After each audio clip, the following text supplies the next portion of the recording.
Hey, everybody. Welcome, welcome, welcome. Thank you for joining us. Tonight's a little bit different. Well, let's start off for the people, anybody who's new. Let's talk about what's in this bottle. What is ASEA Redox cell signaling supplement? Really shouldn't say the word supplement. It should say bioreplenishment. A supplement is something that your body doesn't naturally make, but you're making this every moment of the day. Your mitochondria are making it during that Krebs cycle. Every millionth of a second, you're making this, but as you age, you make less and less and less. And it's so fundamental in the healing process. You really need it. And so this replenishes what should be in your body. And it kind of explains why older people have more health challenges in general than younger people, because they just don't have as much as they did when they were little.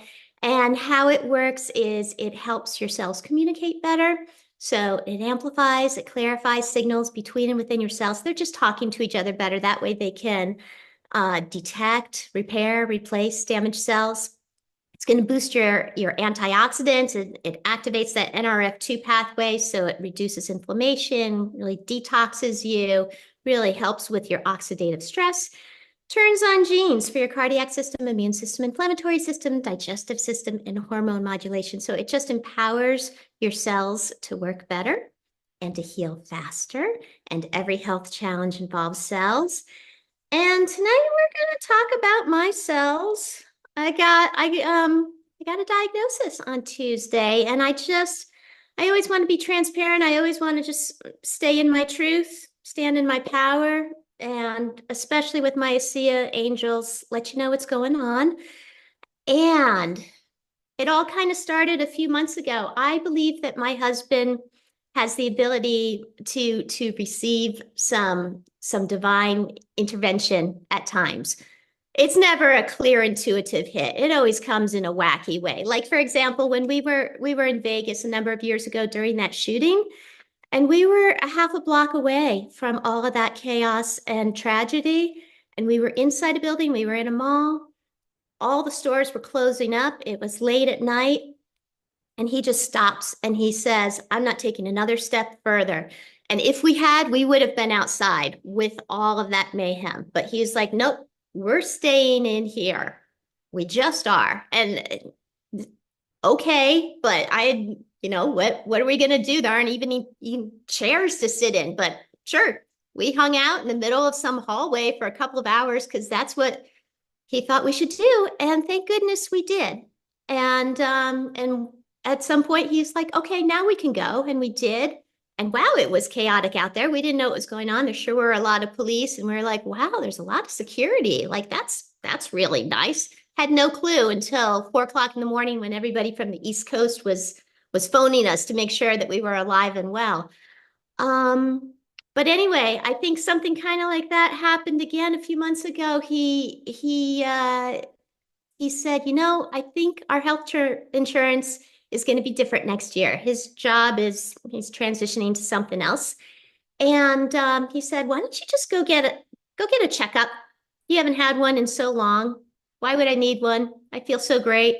But I was like, all right. And you guys, I feel fabulous. But for years, for decades, I've been challenged with my right ear. I noticed when my now 26-year-old daughter was a toddler, I used to speak on the phone with my left hand. I always had it to my left ear. And I thought, well, I am ambidextrous, but I usually use my right hand more. And that's probably why. But then it became apparent. I'm like, no, my left ear does hear better than my right ear. And then during the whole COVID era, I sort of had an epiphany. I'm like, well, it's really hard to understand people if I can't see their lips because they have masks on. So I knew something was going on with my ear, but I just kind of accepted it and really didn't do anything about it. And so I got a checkup, and part of that included a hearing test. And they were like, yeah, your hearing's not good on the right side of your head. And I'm like, well, I know that. And they're like, well, it could be a number of things. And maybe there's a 1 in a million chance that you might have a tumor. And actually, so I do. It's called a jugular paraganglioma. It's supposedly rare. It's 2 in a million. So that's just how I roll. And so para, that means next to jugular, got the jugular veins near that. And ganglioma, well, that's a tumor of the central nervous system. It's made up of a couple of different cells. There's the glial cells. They provide the structural support of your central nervous system. And then there's the neuronal cells that's the functioning component of your central nervous system. It's if you kind of like stick your finger where your jaw and your skull meet and then kind of go up diagonally behind your ear, that's where it's taking up real estate. It's 1.5 centimeters. And that was a really big surprise. And that's what the doctor said when they came in. They were like, well, this is going to be something that you just are not expecting to hear. And they said, and it was a team. It was a number of doctors. And then when that happened, boy, I got Maureen Hayes. I'm like, she's going to be in this room too. And anyway, they were like, where's your support system? Where is your family? I'm like, well, why would I need them here? And they said, well, you have a brain tumor, my friend. And so the first thing the doctor said was, I'm going to take care of you. That was very nice. But the next thing he said was spinning, question mark. And like, as a former fourth grade teacher, I'm like, I need a subject, I need a predicate. That's only the predicate, but okay, spinning. So I get up and I proceed to start spinning like I'm on Sound of Music and The Hills Are Alive. Yes, I can spin. And he's like, no, sit down. And he said, is the room spinning for you? And I said, no. And like, also when they say brain tumor, part of me, I'm thinking, how is that possible? I take ASEA. How is that possible? And I was thinking, gee, this might not be so good for business, but let me share the story and let you know, oh my gosh, this is so good for our ASEA business. So no, the room is not spinning. And because I kind of did this little dance, he's like, I see your balance is remarkably good. Like, well, thank you. And he's like, okay, now tell me about your pain. What is your pain level? Where does it hurt? He's expecting a lot of pain in a lot of places. And I said, I've got zero pain, no pain. And he's like, all right, well, how about your nerves? Like, is it possible for you to shrug? I can shrug. No nerve damage whatsoever. What else did he ask? There were a lot of things. They were just so surprised. They stuck a camera up my nose to like go down and take a video of my vocal cords. He was surprised that I could speak. I have my voice. He's also really surprised that I can swallow. Like, are you okay swallowing? Yes, I swallow. I eat a lot. No seizures, no nausea, no vomiting, no fatigue. I have maybe part of that is because I have some magical friends. I have some people who are really gifted at working with energy. So thank you, Beth Polari and Nikki Pakala and Kristen Burlich. And if you guys want to put like your websites in the chat, I invite anybody who wants some really special energy work to happen, contact them. They are amazing. So I know that I have them in my corner and they do give me boosts and thank you. And so anyway, I was thinking, how could I have this given that I take ASEA? And all the doctors are like, how do you not have pain? How do you not have nerve damage? How can you balance?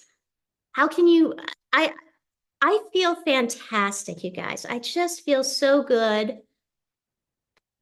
Thank you, ASEA. I'm so grateful for ASEA. And also, thank you to my regenerative health friends. Thank you, Chris Roach and Julie and Carrie and Teresa, all my buddies who have such great insight and all sorts of good advice. And I'm taking it all, and I thank you all. So that's my deal. And I invite you to stay tuned and watch another miracle take place. And you guys, I think I'm getting better. Thank you for all these kind messages. I think I'm getting better already. Now that like I'm taking the gel, I'm putting it where that tumor kind of lives. And I think words are really important. So I'm trying to say, yeah, I have a shrinking tumor. I think um and I think it's going to go away soon. But I really do think that it is improving already, and here's why. So, to be completely honest, I did have my moments the first 2 days, Tuesday and Wednesday. I had lots of tears and some anxiety. And wow, did I eat a lot? I was like Winnie the Pooh. I grabbed this pot of honey that we had bought from a farm stand. It's really good, like from just local bees, really good. And I started eating, and then I realized, oh, it's gone. I had the spoon in my hand still, and oh, it's gone. My husband asked me about it today, and he's like, "Hey, we haven't had any honey in the past couple of days." And I'm like, well, you're not going to because I ate it all. And he was just like, that's not fair. Well, you don't get any of that fresh maple ice cream that we also bought at the farm stand. And I'm like, well, sorry, I already ate all of that too. So I did a lot of eating the first 2 days, but now you guys, I feel good. I feel empowered. And here's why I think I'm getting better already. I think my hearing is already improving. So as of yesterday, that was only 4 days after the diagnosis. Thank you, Darcy. And there's 3 reasons why I think this. So first of all, I had a conversation with my husband in the morning, and I said, it seems like you're shouting at me. Can you please lower your volume? And he's like, I am not shouting. This is how I talk. And so part of me is like, maybe is my hearing getting better? But then I was also thinking, okay, he's really passionate about this, what the topic was. I think that he gets louder naturally when he's excited. So I wasn't really sure, but I thought, that's interesting. And then we got in the car and we were going somewhere. And normally, I get in and he's been playing the radio, and I always turn it up. I always just crank it up so I can hear whatever. And this time, for the first time that I can ever remember, I turned it down. But then I was like, okay, so he is going to a concert on Wednesday with one of my kids. I know that he gets excited about that. He wants to learn all the lyrics from the band before he goes to one of these things. Maybe he was really excited about that and blasting his music. But I thought that was interesting. But here's something that's completely non-subjective. My little dog, she just sings with joy when she anticipates me coming home. And the neighbors tell me about this all the time. They can hear her. And usually when I'm about 2 blocks away, that's when she launches into her Puerto Rican song. And I can never hear it until I open the door and I'm face to face with her. I heard it last night and I was outside, and that has never happened to me before. And that was 4 days after I got the diagnosis, 4 days of me just really focusing on this little guy shrinking and doing all the things. And then actually, before we started the Zoom, I asked my husband to turn down the television because I'm like, I'm about to do my Zoom. Can we lower this, please? And he's like, this is the normal volume. And I'm like, hee hee hee. So anyway, I think it's getting better. And I hope that I serve as an inspiration to you all. I invite you to also consider the lessons that I'm learning, and maybe they can help you as well. And so these are the thoughts that have been in my head for the past few days. I think that things don't happen to us. I think things happen for us. I think this is a gift. I think that this is a little friend. It doesn't need to stay in my head. I'm inviting it to go away now, but I think it really is teaching me something. I believe that your body has innate wisdom. It knows It knows what you need. And I think that it's been gently nudging me and whispering to me little hints of maybe I need to take care of myself. And I hear it, but I'll talk back to it and I'll be like, yeah, I know I should go to sleep, but I have so many people I want to help. I love so many people. I just need to make one more phone call. I just need to just send a couple more texts. I've got to serve my people. But I think since I didn't pay attention to the whispers appropriately, it started screaming and became this jugular paraganglioma. And so I want to learn from that and I want to share that with everybody. I think that I like what they say on the airlines. Put on your life vest before you help the others, because that way, if you take care of yourself and you help yourself be the best version that you can serve others better. And I think I know my people here, and all of you are so kind and so caring and so compassionate. And my dad was always quoting the golden rule when I was growing up. It's the principle of treating others as well as you would like to be treated. And I think all of us kind of do the opposite sometimes, and we're so giving of ourselves to everybody else. So please be as kind and compassionate and big-hearted to yourself as you are to the others, and give yourself grace and rest when you need it, and play more and listen to your inner voice. And I really think, again, I do think that this is a gift, and I think I've shifted things already, like with my family. I love my family so much. I love my friends so much. And my brother called me today and he's like, I know that we get together every Wednesday for breakfast, but I think we should get together twice a week instead of once. Like, yay. We're going to do that for the rest of our lives. How great. And then my mom, she's 81, and we were talking about let's start going for walks together. Like, how cool is that? Offer each other companionship and get some exercise, enjoy the sunshine. And so again, I have gratitude for this thing, and I'm feeling brave, I'm feeling happy, I'm feeling full of gratitude. And one thing maybe I'll add is I'm going to do my best, but instead of working 20 hours a day, I think we'll make it more like 8 hours and so like I promise I will get to your texts and your phone calls as soon as I can, and the WhatsApp. But what I really love about our community is already we are leveraging our collective resources. And I love getting on the WhatsApp. And I remember this happened months ago. I went outside to feed our pet chickens. I was only out there for maybe 8 minutes, just getting them all set, came back, and there were 17 unread messages on our WhatsApp. And I'm like, oh boy. But then I scrolled through and you all had answered them. Y'all did it. And I thank you. And so let's all just leverage our resources, but I'm still here for you, and I love you, and I just wanted to let you know what's going on. And I guess that's it. You want to stop the recording, Beth?